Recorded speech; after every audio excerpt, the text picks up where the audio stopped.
এখন পর্যন্ত পুরোপুরি শান্ত আছে ময়মনসিংহের ভালুকা ও ত্রিশালের পোশাক কারখানা সহ অন্যান্য কারখানাগুলো।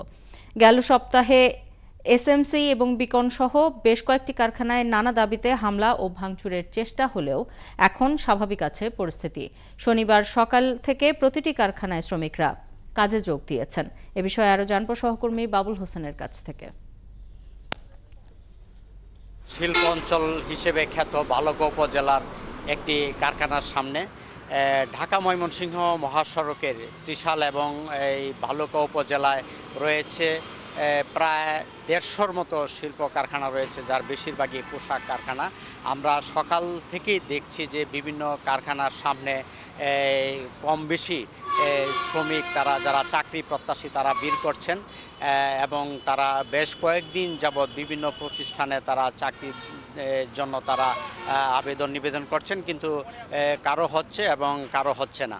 তো এটি নিয়ে বেশ কিছু প্রতিষ্ঠানে আমরা যেটি খোঁজ নিয়েছি যে বিকন এবং এসএমসি সহ বেশ কিছু প্রতিষ্ঠানে শ্রমিক পরিচয়ে চাকরির দাবিতে এবং বিভিন্ন দাবিতে তাদের টিফিন ভাতা, ন্যায্য মজুরি এবং বেতন বৃদ্ধি এবং যেটি মাতৃত্বকালীন ছুটির দাবিতে কিছুটা বিক্ষোভ হয়েছে। হামলা ভাঙচুরের ঘটনাও কিন্তু রয়েছে, যেটি আইনশৃঙ্খলা রক্ষাকারী বাহিনী, সেনাবাহিনী এবং পুলিশ সেই পরিস্থিতি সামাল দিয়েছে।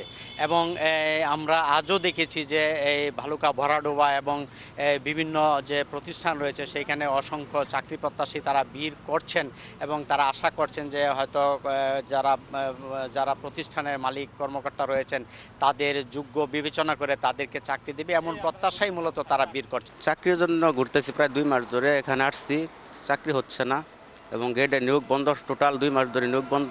লেখাপড়া জানা সত্ত্বেও চাকরি হচ্ছে না, অনেকে অভিজ্ঞতা আছে তারপরেও চাকরি হচ্ছে না।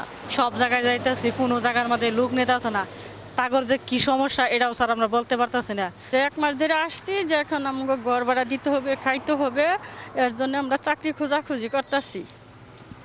ধন্যবাদ। আসলে আপনি শুনছিলেন যে আমরা যে বিভিন্ন প্রতিষ্ঠানের সামনে যারা বিভিন্ন জটলা এবং বিভিন্ন চাকরি প্রত্যাশীদের ভিড় সকাল থেকেই দেখছি, সেটি ত্রিশালে এবং ভালুকা বিভিন্ন প্রতিষ্ঠানের সামনে তারা বেকার এবং তারা যেটি বলছেন যে তারা আশা করেন যে কর্তৃপক্ষ তাদের যদি প্রয়োজন থাকে, চাহিদা থাকে, তাহলে তাদেরকে নিয়োগ দিবেন।